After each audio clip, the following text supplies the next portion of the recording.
But he said, I want to dig. I want to get him out. I want to bring him home. And he would be troweling and he would start to say to the body, I'm going to get you out. I'm going to bring you home, brother.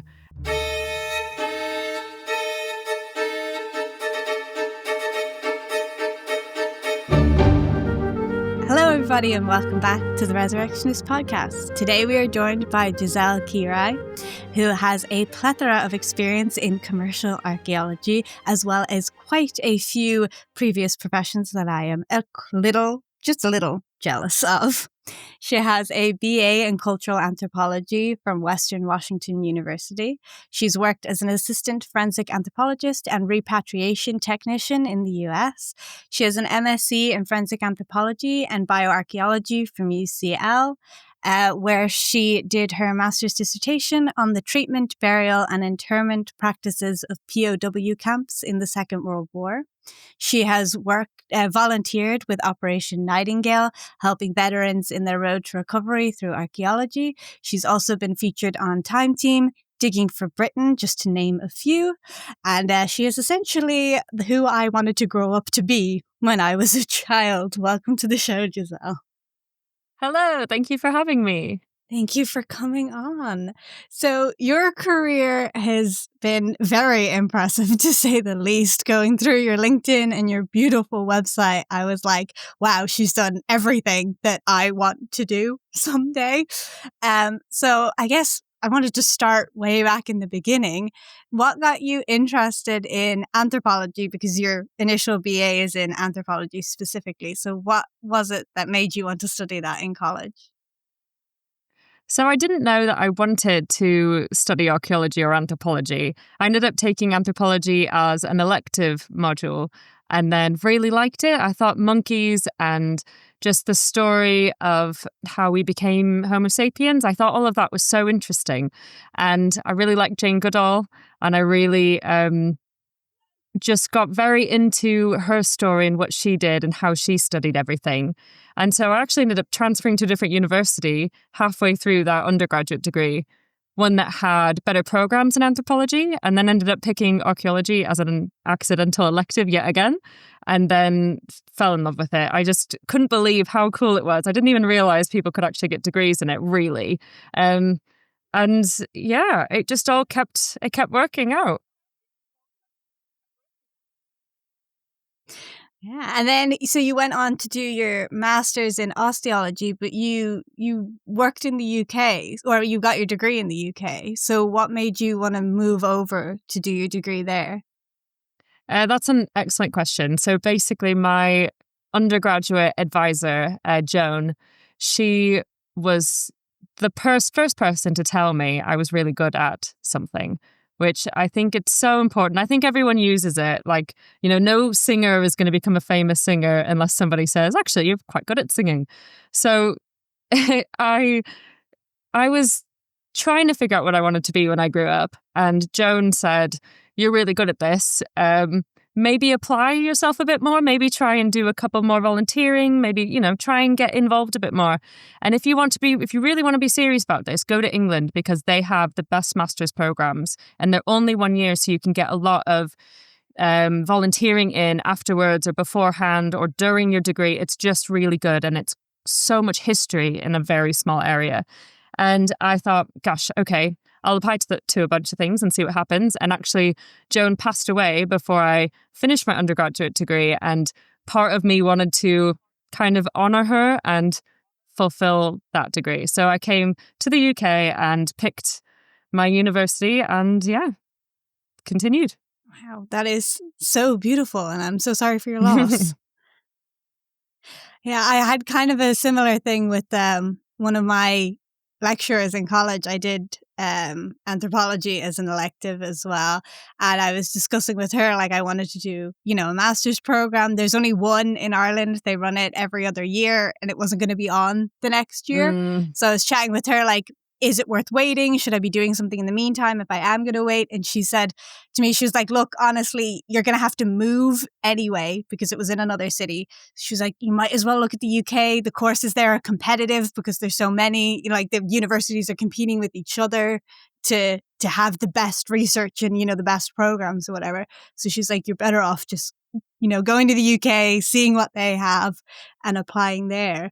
So you were saying that, you're doing a lot of volunteer work and stuff like that as well. And I was wondering about your work with the repatriation. What was that about? Yeah, that was really cool. And it was actually thanks to Joan that I got that gig. Somebody just kind of saw me in the hallway and went, aren't you one of Joan's kids? And I was like, yes, I guess so. And she was like, oh, well, can I have a chat with me really quick about a project that's starting?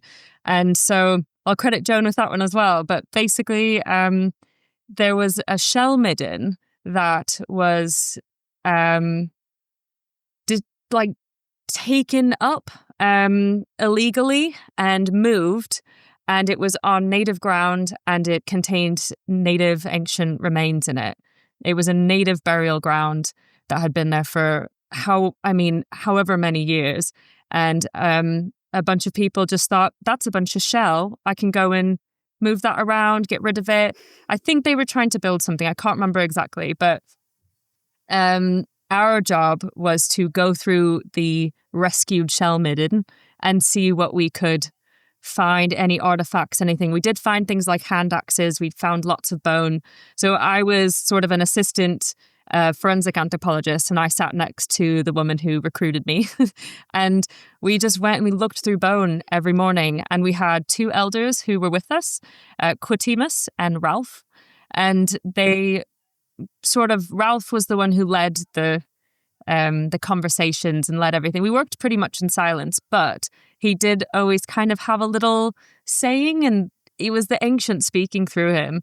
And you just didn't know what you were going to get every day. And there was one day I kind of felt like I was not living up to my potential. I had like imposter syndrome in this group, and it was like my first job in archaeology, and I was just like, oh God, what am I doing here? And I walked in, and he just looked at me and he said, you need to hang that on the door. And he had no idea what was in my head, but he said that, and I was like, whoa, I believe everything you ever say. It was just amazing. So we would put ochre on the back of our hands to protect us from spirits, and we'd work in silence. And I learned so much, and it was really a cool experience. And then at the very end of it, we got blankets, which is a native tradition. And so there was like a little ceremony. We, myself and the other girl who left at the same time, we didn't have time to go to like a normal kind of some place on the reservation to have this ceremony. So we actually had it in a Thai restaurant, and we were told to stand up. So in the middle of eating my pad Thai or whatever, I stood up and then like got a blanket put around me. But it meant a lot. It made the memory so much more funny that it was in a Thai restaurant. Yeah, it seems very traditional and native. Yeah, it was Thai restaurant. Yeah, it was great. It was good. It sounds like a really magical experience, and I could definitely do with someone helping me with my imposter syndrome at work as well. So, if he wants to volunteer to come over and just stand in a corner and, I don't have hype me up, I don't have it anymore, and I don't think anyone should have it. It's just, when I first started, I definitely thought, like, how did I get in this room? But now, I don't have that many years under my belt, but I've worked really hard. And I think if you work really hard and you show up every day, you shouldn't have any imposter syndrome. You've done it. Yeah. I'm definitely learning, and it helps that one of the other girls I used to work with, she's just moved on to bigger and better things. But she was a PhD student. She was a PhD student and then had her PhD. She'd been studying for years, and she would still have some of the same questions I did. So I think that helped me to be next to her, to be like, okay, I'm not an idiot. Everyone's she doesn't learning. know either. Everyone's learning. It was so interesting. So I wanted to ask you as well about your master's dissertation, actually, because I find it so interesting that it's on POW camps and sort of burial treatment and practices and stuff there, just because usually when I think osteology or bioarchaeology or whatever, I'm thinking in the past. So this is obviously much more modern. Can you talk a bit about your dissertation, I guess? Yeah, it's actually kind of funny doing it, like thinking about my dissertation now, because it's actually the most recent burials that I've ever done are World War II. But they're kind of the most infrequent. I usually do Iron Age burials or Roman burials. So it's quite interesting that I thought at the time that was really, crucial to my career, was that kind of topic. But I thought it was really interesting. And I'm glad you asked, because nobody asks about your dissertation after you write it. I know. I'm like, guys, ask me. I want to talk about it all day long. Nobody talks about it. Basically,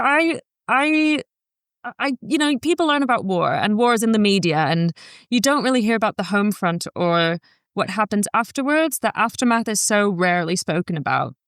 And I started to think about, well, at prisoner of war camps, what kind did people care about the prisoners of war when they were buried, or were they kind of just tossed in a pit?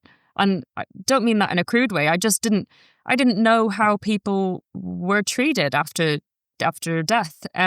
Maybe why they died. There was just so much I didn't know. And so I went to some World War II camps in the States, in Texas specifically, that had Germans who were there. And they had the best life. They were doing theater performances. They got to go out after doing some work and doing lumber, they would get to go out with some tokens and hang out with the local girls. I mean, they had a good time, and they were very rarely ill. And if they were ill, they were very rarely somebody who passed away. They did well. If you were a prisoner of war, you'd want to be in an American camp. On the other side of it, I looked at Cabanatuan camp, which was, there was a couple over there, which is over to the east and of where we are. And it was horrible treatment of people, of Americans specifically. There were a lot of people who died of dysentery, and that would mean that there was pretty poor healthcare in the camps. There was poor food, poor water. And they were really, if they died, they were usually in an unmarked grave, which was quite sad. And it was interesting to look at the differences, and also to kind of think about where people's heads were at during all that as well, and the different perspectives. And, if in some cultures, dying for your country that's the honor. It doesn't matter after that. And you actually, if you've been captured, that's dishonor. And so it was quite interesting to think about all of those little things. And actually, if I were to write the dissertation now, I'd probably have a lot more to say about all of it, because I just think there's a lot more psychology to it than I realized when I was first doing it. Yeah, it's really interesting, because I guess I'd never really thought about it, but it just in an initial thinking about it, I'm kind of like, I would have thought they would have been sent home. I didn't think, like their bodies would have been sent home. I kind of didn't realize people were still buried. It's expensive. Abroad. Yeah, I think it's just, it was easier to just put people in the ground right where they died, basically. So. Yeah, very interesting topic. And then, just looking through your CV of credentials, I'm going through it here, because I'm like, I need to ask you about everything that you have ever done. But you worked for the Ministry of Defense as an osteoarchaeologist. How does that work? Yeah, so it's so I was part of a team. I wasn't strictly an osteo for them, but basically the Ministry of Defense in the States has this program called the DPAA, which does recovery work of missing or killed in action military people. And so my career has this weird focus on military, but I was going to say, is that intentional? No, it's not at all intentional. Military museums are not the ones I gravitate towards, I'll always go towards prehistory or, not really Romans. Romans are a bit boring for me nowadays, but I won't take offense to that. It's just, we know everything. They wrote everything down. Prehistory is filled with mysteries. It just happened that I've done so many things with the military. But the Department of Defense in the States does this recovery mission. And so there are so many people who've died in different wars, and the effort is to bring everybody home. And so teams will go out and try and recover any kind of remains, whether it's a bit of plane that has an actual like number for a crushed plane that maybe someone had died on. Maybe there's a number to identify the plane. Maybe there's a dog tag. Maybe there's a bit of human remains. So I was on a project that was we focused on plane recoveries, and I was just the osteo that happened to know what to look for, really. So that was really cool. Yeah, it sounded so interesting, and I was like, what is the Defense Forces doing with archaeologists? So I was like, can I even ask her that? Is that like super secret? No, it's one of the there? biggest ways for forensic anthropologists to get paid in the US. It's actually really, it's based out of Hawaii as well. So that's nice. I was going to say, I was like, is that at all related to that lab in Hawaii that like everyone I know wants to go work for? Yes, it's related to that, but they have field teams as well. So you have the teams that are dealing with the lab work and then the field staff. So I was part of a field staff group, which is cool. Okay.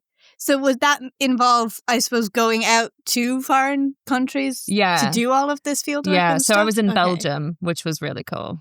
Oh, wow. Yeah. Oh, that's really cool. But they do them in the UK Very as well. There's interesting. one there's one currently happening right now, a recovery mission. And then I was on one 2 years ago in the UK in Suffolk, and we had a successful find. So that was really good. So someone's accounted for now. So cool. on those walls of the missing at military cemeteries, there's now a rosette next to someone's name, which is really special. So they're accounted for now.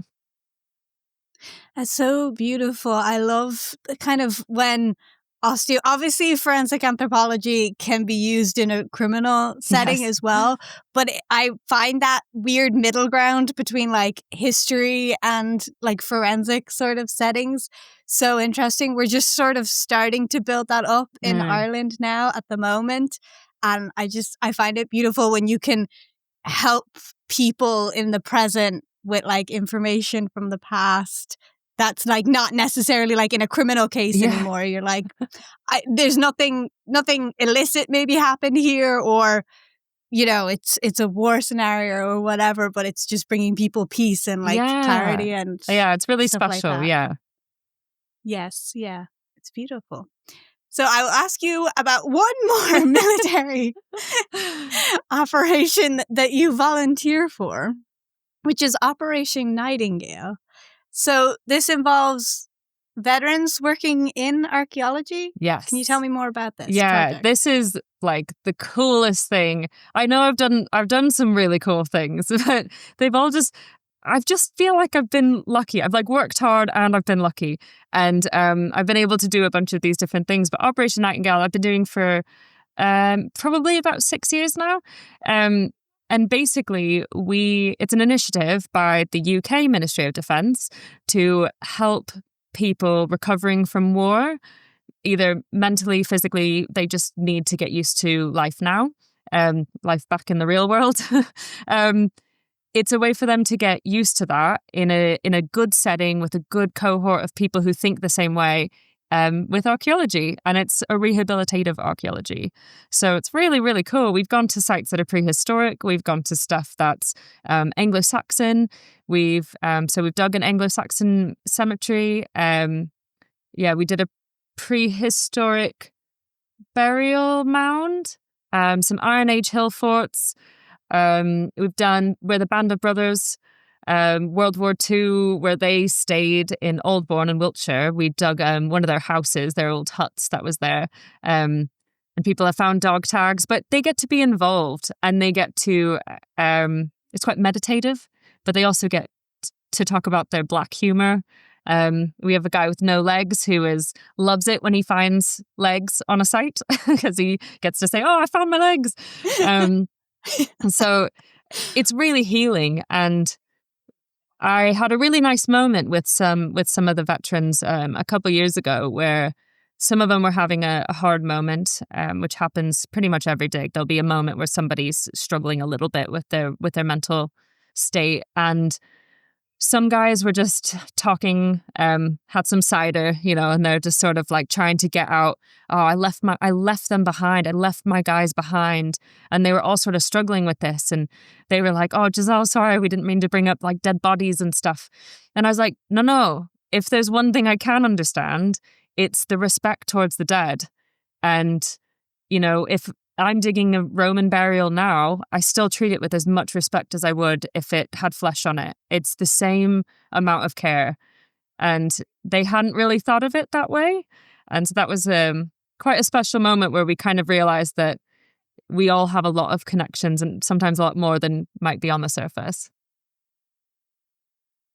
It sounds like such an amazing initiative and a really interesting. I'm wondering, do you know how it kind of came about? Because it's so strange to me. Like, it makes sense when you're saying it's meditative, they can talk about things, they're working things through, stuff like that. It all makes sense. But I'm like, how did somebody come up with that? How did someone get there to begin with? Do you know anything about how it was started?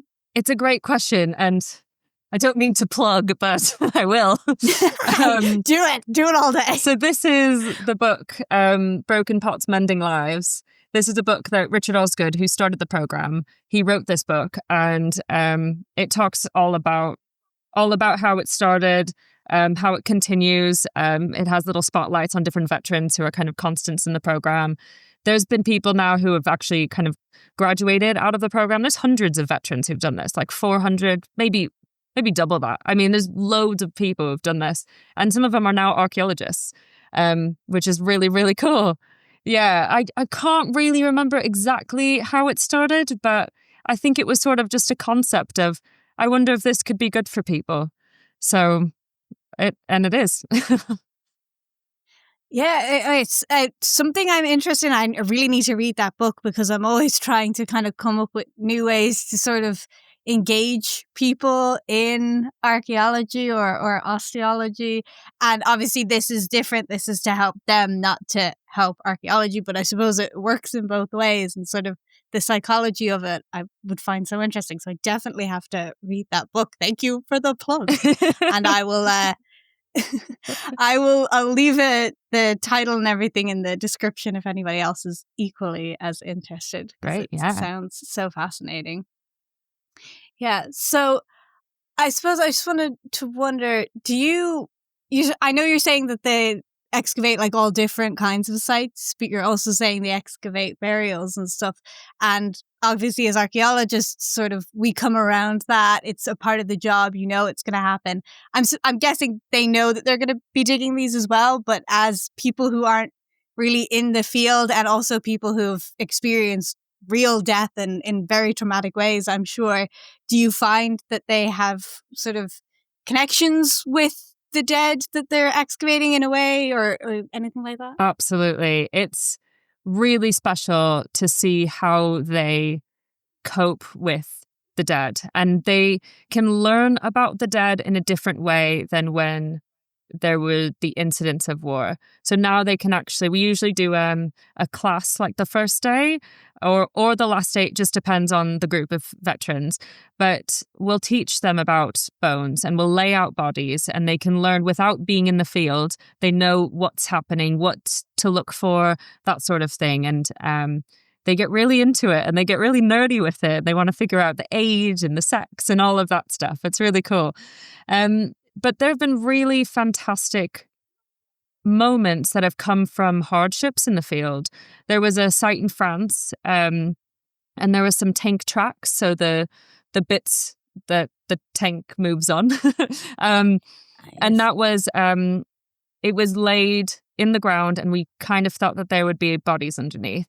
And so you tell people, you warn people. And when one of the tracks was lifted, there was a body and somebody dissociated, and they thought they were back in war. They didn't know what was going on. And we had someone from Help for Heroes there who grounded them.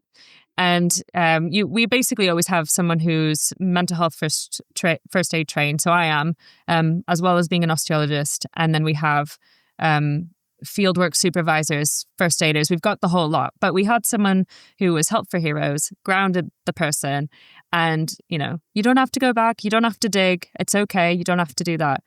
But he said, I want to dig. I want to get him out. I want to bring him home. And he would be troweling and he would start to say to the body, I'm going to get you out. I'm going to bring you home, brother. And he was saying things like that. And it gives me chills every single time I tell this story, every single time. And it was just, it's stories like that come from the program that tell you how important it is that we're doing this.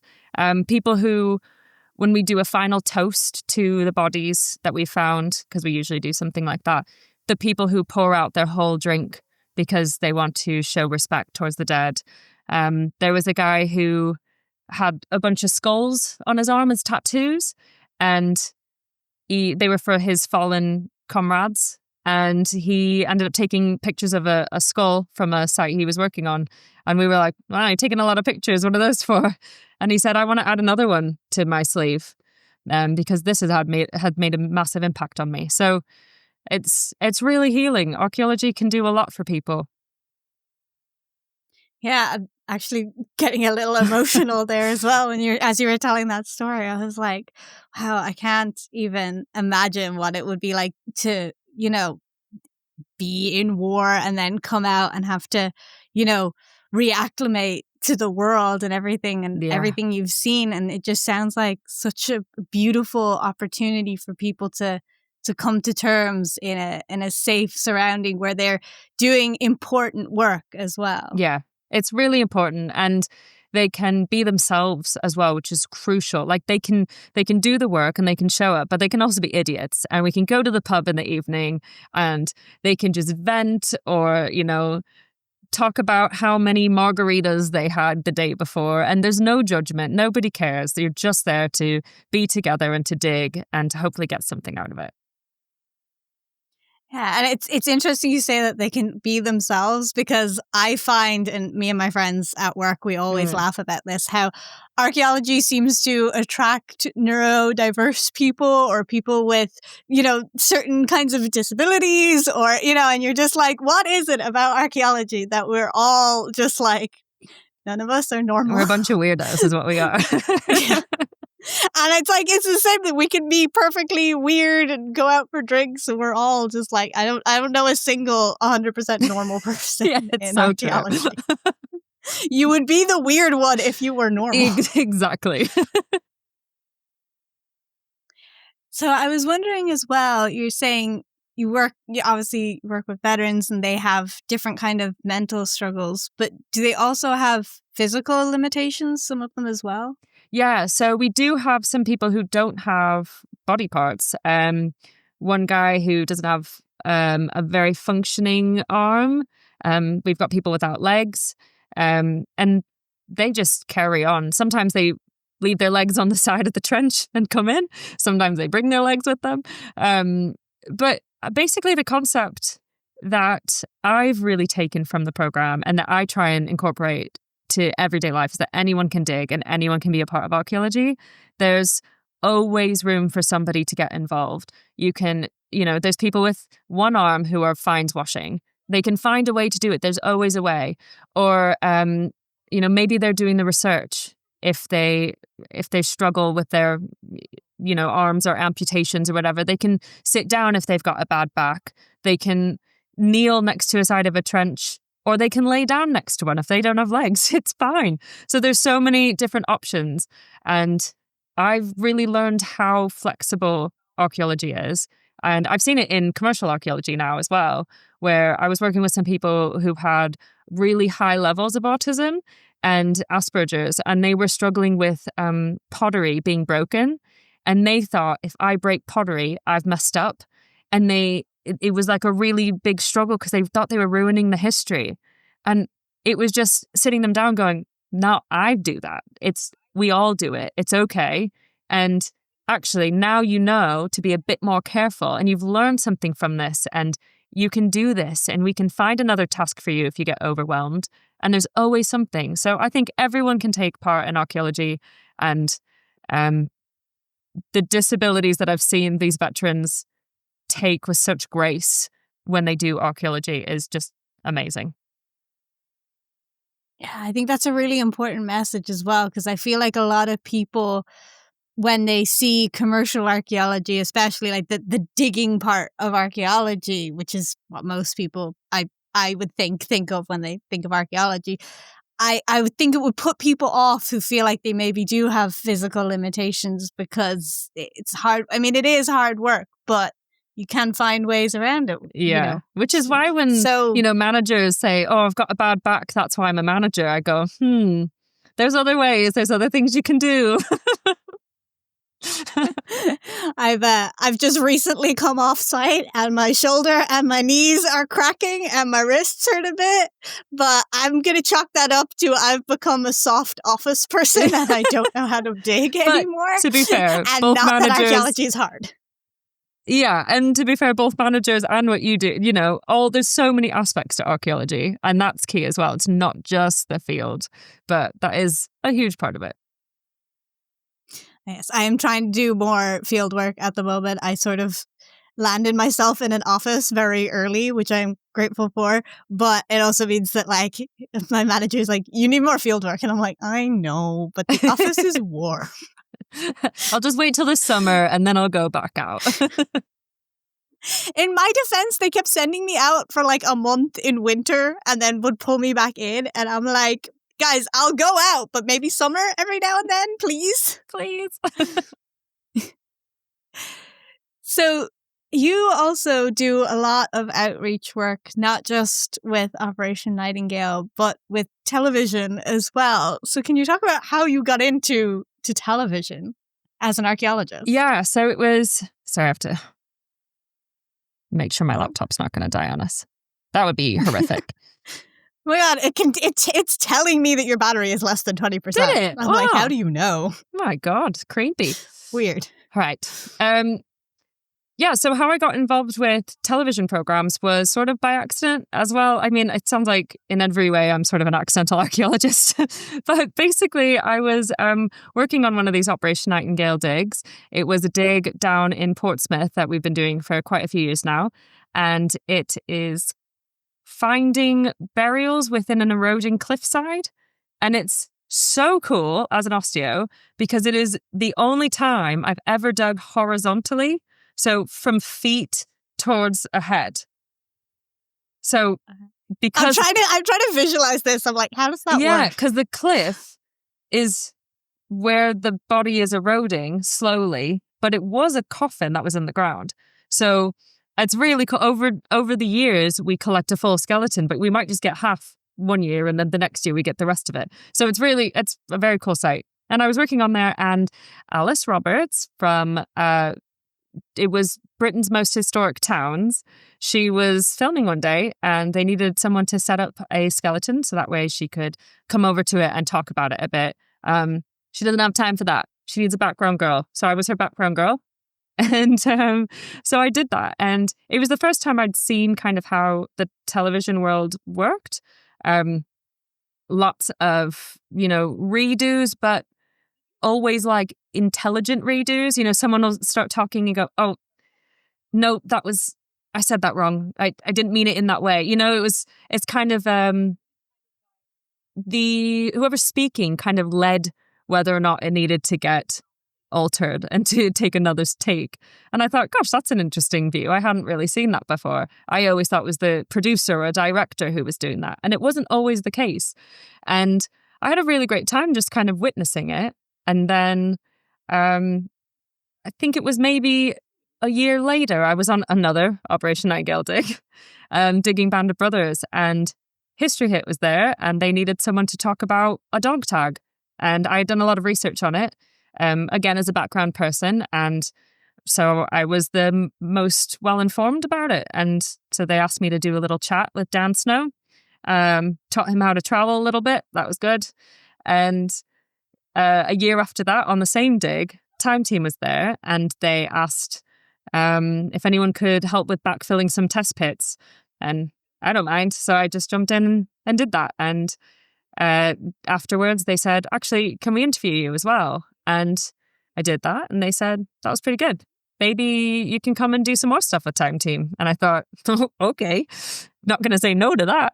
So it was all sort of accidental, but it was because I think it's because I did the dirty work, and I don't mind doing that stuff. And I think that's kind of key. I volunteer on weekends. I volunteer. My partner's also an archaeologist, so that does help. But we go and help whenever we can, wherever we can. We just love it. We'll do it. I mean, we don't need to be paid for it. It's so fun. So we help out as much as we can on things. And if someone needs something backfilled, we'll just do it. And if that's helpful to a television crew, they might notice you, is what I've learned.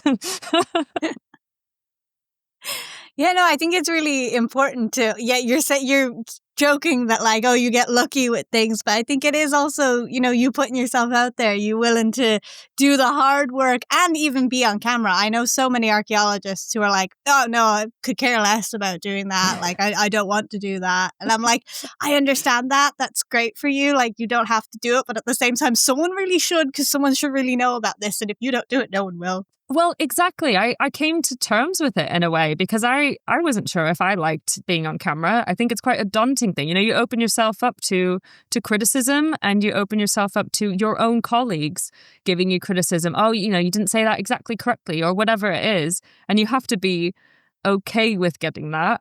And also, it's just kind of a nerve-wracking thing in a way, but it's so important because this is how archaeology is funded. It's public funding. And this is why people care about history, is because we can present history and put it out there. And a podcast, for example, is a great way for people to learn about archaeology and history and make it accessible.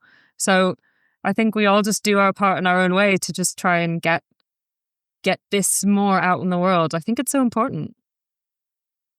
Yeah, I've been trying to come to terms with it a bit. Like, I didn't tell anyone in work that I did this for quite a while, and now that I've started to, it's had a positive response, which I was surprised about. So, yeah, I think it is so important, like you're saying, to do outreach and to educate people about archaeology, because it is how we get all of our funding. And if you don't do it, someone else will. So you might as well do it. True. I feel like I feel like almost sometimes it's also a case of like, if you don't do it, no one will in certain scenarios as well. Point. And that's also a detriment to, the process of what we're doing. We had a film crew in like 2 years ago filming something about Normans. I know nothing about it. But our osteo was being interviewed for it. And if she had said, no, I don't want to do it, they obviously wouldn't have forced her to, but then they wouldn't have had an osteology component for the show at all. It's so cool. And it's cool. Why not? And then your friends and family get to go, oh, I saw you. And it's very fun for everyone. So you might as well. Well, you have an amazing show reel on your website. If anybody wants to check that out, you can see all of Giselle's wonderful appearances on television. I have to say, I'm very jealous of the Time Team one. I grew up watching Time Team and like seeing people actually like from Time Team or who have been on it since. I'm like, oh my God, it's real. Like, they're real archaeologists. It's crazy. It is really cool seeing the behind the scenes of a lot of stuff too. I mean, we don't do 3-day digs anymore, but I had a chat with Matt Williams about it the other week, and he was like, maybe that's a good thing. 3-day digs are quite manic. So it's really cool. It's great to have so many people involved, and new faces, old faces. It's really fun.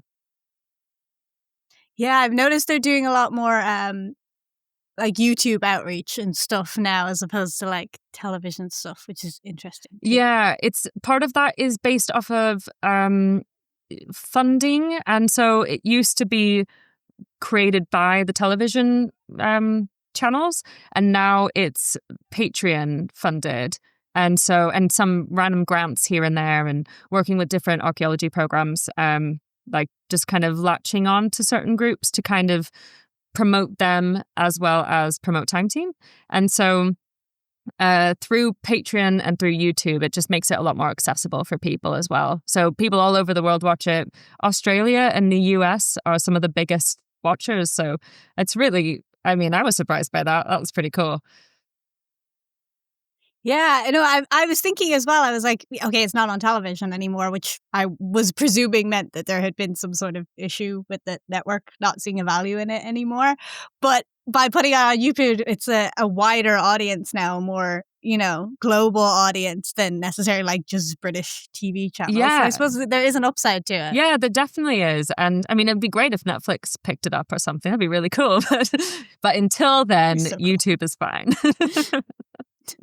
I have a feeling it might clash with their Ancient Aliens show, So true. So true. So I was wondering, besides being on the television with Time Team and Operation Nightingale, is there any other sort of outreach work that you do as well? Yeah, so I do work with a Young Archaeologist Club in Sheffield. I live in Sheffield, and they do have local clubs kind of all over the country. But it's a way to get kids involved in archaeology, and it's really fun. We did cave painting the other month, and we basically taught about how paints were made, so mixing them with water and like mixing chalk and stuff like that, so they could kind of get an idea of what it was like. So they got to ground up their own bit of chalk, mix it with water, paint with a paintbrush. I mean, not all of it was historically accurate, but it was the concept. And then after they had a little snack, we put some paper underneath tables, and they got to take their phones out and turn the torches on and then draw upside down.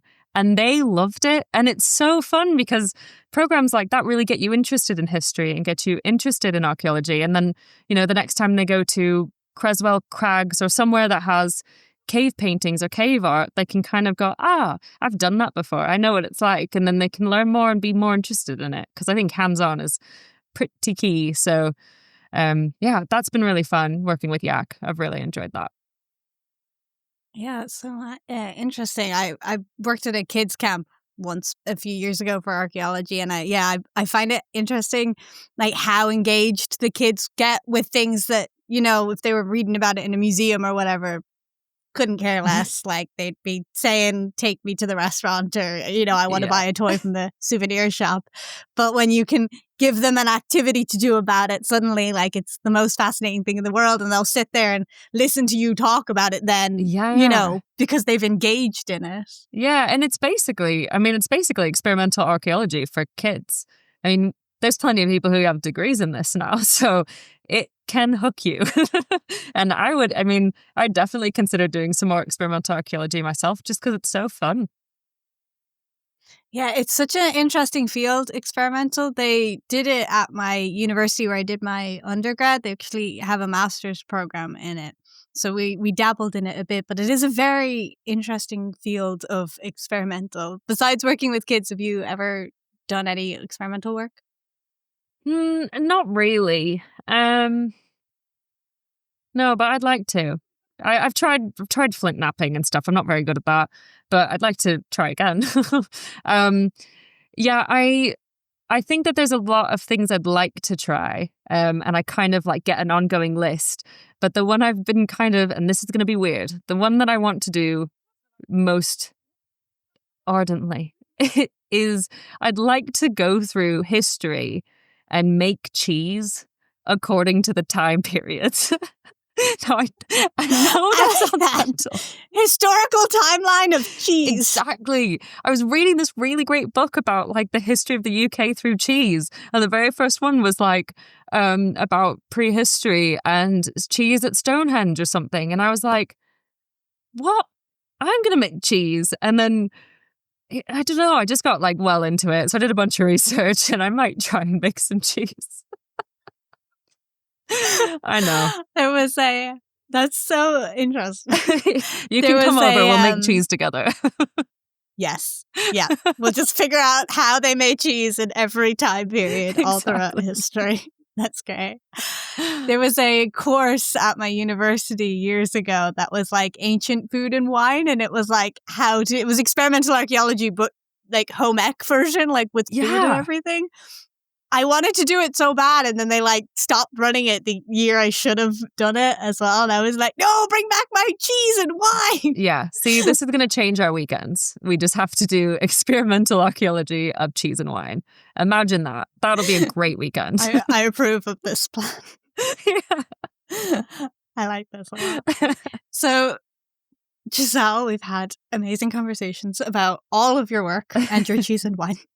Is there anything else that you would like to discuss? Oh, gosh. I mean, there are some really cool research programs and volunteer programs out there. And I think a lot of people who want to get involved in archaeology or who are in archaeology now and feel a little lack of passion. And, I think it can become a bit monotonous sometimes in commercial archaeology. And I think that people should remember they can always reach out and they can always ask different programs if they want to get involved in something. I've reached out randomly to people and they've gone, oh yeah, please, can you come help? We need hands. And I've been able to go and do some really cool stuff. So I would definitely recommend people do that. And especially, I know the winter months for commercial archaeology can get a bit brutal and you can question why you're even out in the field digging this mud and the hole that's refilling with water and you just want to throw the sponge at someone else. There's other things you can do and there's really cool opportunities around the country and just around the world. I mean, you can just always send an email and ask. So I would recommend more people do that. I don't think people take enough advantage of that. Or just asking other people if their friends maybe know somebody who needs some help. Take advantage of that networking because I get to some really cool things sometimes. Yeah, I feel like archaeologists, especially commercial archaeologists in the field, sometimes get into this mindset of like, well, I'm paid to do this, so why would I volunteer my time to do it in my free time? Absolutely. But as you point out, like that's how you see the cool things. Like, no offense to commercial, but you very rarely hit like another wood key or Stonehenge or, somewhere like fabulous. Like it's very rare that they decide to build something on top of that and you get sent in. If you want the cool stuff, you gotta put yourself out there. It's so true. And, digging trenches, blank evaluation trenches before a solar farm versus a research dig in peat looking for Mesolithic, remains of headdresses. I mean, one of those sounds really cool to me. But the other one I get paid for, so I'll just do both. Yeah, you gotta do like 90% of one so that you can do like 10% of the other. Yeah, exactly. But it keeps me happy, and I think a lot more people would benefit. Yeah, and I suppose it gives you the opportunity to see things that you maybe wouldn't normally see, which would then help inform your work later on. Definitely. If I hadn't worked on a peat site, I've actually done exactly what I've just said. And when I was feeling a bit bored and commercial, I did go and help out on an 11,000-year-old site, which was very cool. But if I hadn't learned about the layers of peat and how peat forms near a lake and the river rocks and all of the different layers, I wouldn't have been able to do some of my other work better because the other work involved peat and I hadn't seen it before the research project. So it all just tied back in together. Yeah, it's a loop archaeology. You think something's irrelevant and then it pops itself back up somewhere else. Exactly. Somehow. Always finds a way. Well, Giselle, it was amazing talking to you and going through your incredible career to date. I'm sure you still have many amazing things to do in the future. Is there anything you'd like to plug besides the book?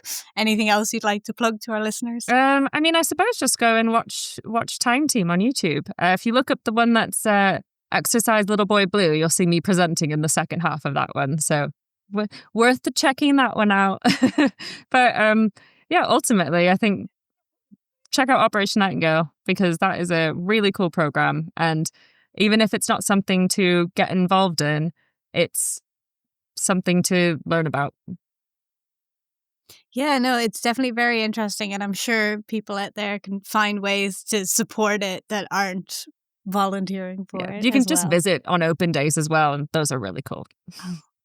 Oh, wow, that's so amazing. I didn't realize you did open days. That's so cool. So yeah, there are open days at like quite a few different things. There's Operation Nightingale does them, but I think a lot of different programs do them just so that way people can hear about what's happening at different digs and kind of the locals can learn about what's been happening in their village and that kind of thing. So maybe reaching out to like local historian groups and local archaeology groups and stuff like that, that can help with kind of figuring out where you can have open days. But yeah, most programs will do something. So we tend to do them. You can find out on Facebook. Usually there's an Operation Nightingale page to like, because that's our demographic. They love Facebook. So so you can go on there and you can find out kind of digs that are happening. And yeah. I was literally discussing this with someone today at work where they were like, yeah, no, this company wants us to do more outreach, but like they're obsessed with Facebook. And I keep trying to tell them that like Facebook's dead. And I was like, yeah, they really need to get on like Instagram, or even LinkedIn is doing better than Facebook. Yeah, these days. No offense, Facebook. It's true. There's a demographic that is obsessed with Facebook, but like it's very small. We got to keep the young people interested as well. Yes, indeed. They are the future of archaeology. It's true. Well, thank you, Giselle, so much for coming on and withstanding the technical difficulties. I hope it was not obvious in the recording, but we have had some technical difficulties on this side. But I'm sure I worked my magic and it's all great and grand. It'll be great. No one will know. I've just outed myself. Thank you so much for having me, Megan. I've really, really enjoyed this. This is great. Of course. And if anybody wants to follow up with you, where can they find you? So I've got a website, Giselle Crawley. Oh, I should say that correctly. I'm just used to saying my own last name wrong for people who don't know my last name. Let me do that again. So I've got a website, gisellekirai.com. So you can find me on there. You can find me on TikTok or Instagram. Usually Instagram's my main mode of conversation, and I'm under A Wandering Archaeologist. Amazing. I will have all of that linked down below as well. So thank you so much for coming on. I could have talked with you forever about your amazing work and your outreach work as well. We'll meet in a pub next. Yeah, definitely. Drinks next time. Great. I'm never in Sheffield, but next time I'm in Sheffield. Perfect. Thanks, Megan. All right. Thank you. And thank you to the listeners. I'll see you all next week. Bye.